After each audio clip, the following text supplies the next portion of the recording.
So sana dah Denmark, sana dah Jepun, sini dah Serbia. Kau punya team tu siapa? Senegal. Oh, itu saya punya team tu sekali Kita bagi fist bump lah sikit.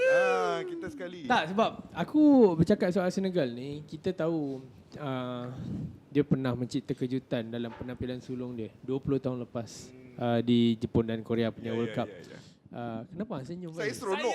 Saya seronok gembira dengan bila keputusan dapat anda. berborak, bila dapat berbicara tentang pasukan Ya. daripada Afrika Apa bersama tidak saudara boleh Nafi. kan seronok?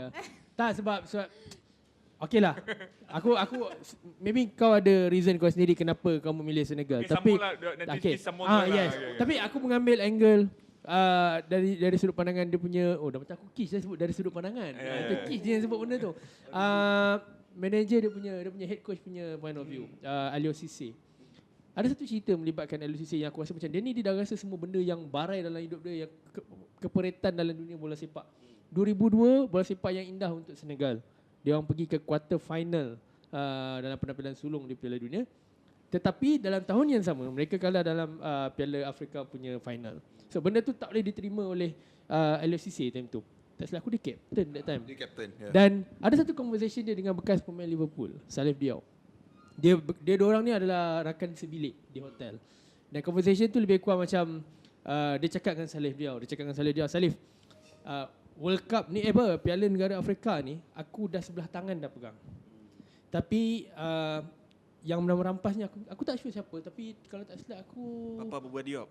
Aku kan masa aku Yang kalahkan dia orang. Yang kalahkan dia Cameroon. Cameroon. Yes, Cameroon. So yang merampasnya adalah Cameroon. Apa tak ada negara lain ke yang boleh ambil? Dia cakap dia tak cakap macam tu. Anda jangan cuba saya. Tak. Okay. Tapi dia cakap yang kalau aku akan dapatkan balik trofi ni, Piala Negara Afrika. Kalau bukan sebagai pemain, aku akan dapatkan sebagai pengurus. I think semua orang ingat cerita Dan ni. benda ni sebenarnya tak semua orang boleh buat. Even Zinedine Zidane pun takkan boleh buat dengan senang sebenarnya.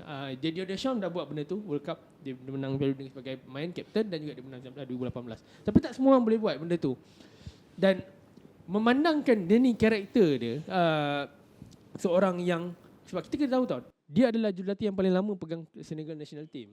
So benda ni dia dah build up daripada dia pegang under 23 years sebagai assistant coach, daripada dia pergi ke head coach. And basically this current team untuk Senegal adalah pemain yang dia sendiri yang groom daripada budak umur 20 tahun. Macam sekarang Sadio Mane dah berapa? 30, 31, 29, 30. So ni semua player yang dia dah pegang daripada 10, 11 tahun lepas.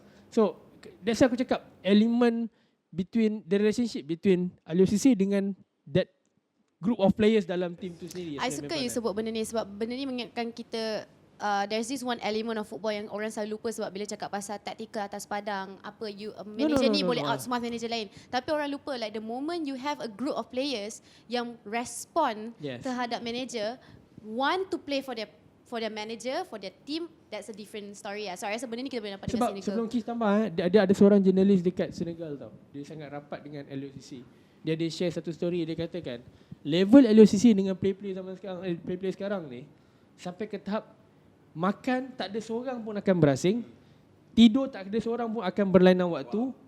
Itu adalah penerapan untuk squad mungkin bawah 19 atau bawah 18 kau boleh buat. Tapi dengan national team dia boleh buat benda tu. Dengan superstar yang ada dalam pasukan Sebab tu. dia orang grow together in one batch. The one thing yang Ben mention superstar yang diorang ada. Benda ni aku rasa maybe Faiz seorang je yang aku pernah briefly mention. Bila aku cari jersey untuk World Cup 2022, tim pertama yang aku memang betul-betul nak beli adalah Senegal. Sebab dua reason. Satu, ini adalah pasukan yang sangat-sangat likeable bagi aku. Ben mention even dengan legion of stars yang diorang ada, diorang still boleh maintain everything. Tapi hang kena tengok Ben and everyone else. Stars diorang tak ada siapa pun ada ego besar. Yes. Sadio Mane, come on. Kapten pasukan hang. Bila hang beraksi untuk kapten yang ada jati diri dan kewibawaan seperti dia ada, bila masa hang nak buat perangai yang kurang ajar sikit ataupun tak masuk akal? Kalidou Koulibaly, dia yang kapten Koulibaly sometimes.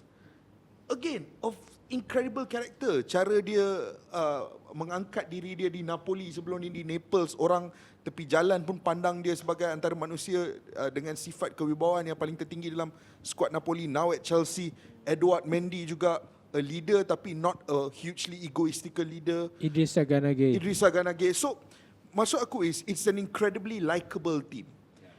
And on top of the likable team, bila ambil kira sejarah diorang dengan Aliou Cissé macam Botak cakap tadi, dia tewas AFCON sebagai seorang pemain. Dia tewas AFCON final sebagai seorang jurulatih as well 2019. 2 kali tewas AFCON final. Tapi dia berjaya kill all that demons and bantu Senegal menjulang AFCON tahun lepas. Betul. So anda tamatkan body itu. Sekarang ni World Cup. They came so close untuk menjadi pasukan Afrika pertama di semifinal. Dalam sejarah Piala Dunia ni, pencapaian di Piala Dunia ni ada 3 negara Afrika yang paling tertinggi. 1990 Cameroon, 2002 Senegal dan 2010 Ghana. Yes. Kesemuanya quarterfinals. And this is the one opportunity untuk Aliou Cissé bring that journey slightly further.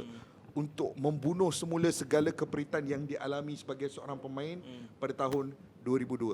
And kita kena ingat benda ni benua Afrika ni for years, biarpun banyak negara mendapat kemerdekaan, tetapi institusi bola sepak mereka banyak lagi dijajah oleh manusia-manusia dari luar Afrika. For years. Aliou Cissé was one of the few first African coaches yang diberi tanggungjawab untuk mengetuai skuad kebangsaan. Sebelum itu diorang banyak appoint French coaches lah, European coaches, South American coaches.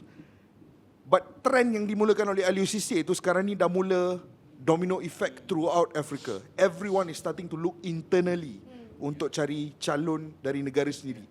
So for all those reasons, there is a very romantic feeling about Senegal dekat Piala Dunia tahun ni. And that's why bagi aku, kalau ada satu negara yang aku nak tengok pergi jauh kat Piala Dunia kali ni, it is Senegal and Aliou And Cissé. kalau kau tengok draw dengan grouping pun, actually it's very very possible. Qatar, Ecuador, Senegal, Netherlands. Sebelum Faiz Hanam, aku rasa nak tambah sikit tapi aku just nak selit. Betapa besarnya value kalau Senegal, kalau tak dapat pergi semi pun, even dapat sampai quarter final pun, tak dapat nak lebih daripada pencapaian negara Afrika yang lain sebelum ni.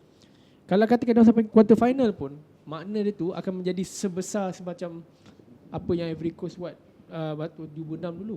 Apa yang Didier Drogba and gang buat masa untuk national team dia orang. So benda tu aku rasa sebab bola sepak Senegal ni dalam, aku rasa sebelum dia orang pergi ke final 2 kali berturut-turut untuk African Cup, banyak benda yang dia orang lalui sebenarnya. Banyak benda yang sangat barai, banyak benda yang macam tadi Kish mention sebelum ni pun dengan macam-macam jenis pengurus yang dah sampai, head coach yang dah sampai.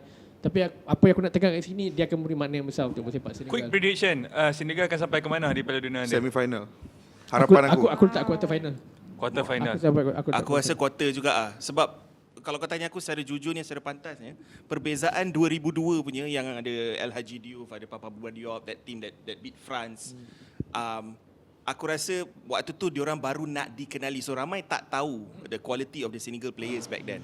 Sekarang ni this team, everyone knows every single one of those players are almost, there's at least 2 or 3 world class players there kan. You would argue that Mendy is an elite player, maybe Sadio Mane is a world class player. 2002 pun orang kenal diorang, El Hadji Diouf, Kenal. Salif Diao. Tapi tak, bagi Aliou aku Cissé. tak sebesar tim ni sekarang dengan a few names yang So kita you sebutkan. rasa macam cerita diorang macam lagi complete, and this is Aku rasa kalau diorang masuk final, aku tak surprise actually. They are AFCON champions, bro. And I will never forget that last match where they knocked Egypt out, where the laser beams were going on Salah punya muka. Tahap expectation dekat Senegal sekarang, orang fans diorang seolah-olah mengangkat pasukan masuk final. Itu level of Confidence juga, yang ada dekat Senegal sekarang. Itu dia tadi. Aku tak terkejut. Pilihan-pilihan kita. Selamat menikmati permainan Ceku Kuyate di sana nanti. Apa salah? Betul. Tidak ada salah. Aku menunggu. Saya nak tutup, saya nak wrap segmen ni. Saya cakap selamat menikmati. Han jangan bawa Malang. Malang San. Itu dia pilihan-pilihan teams to watch.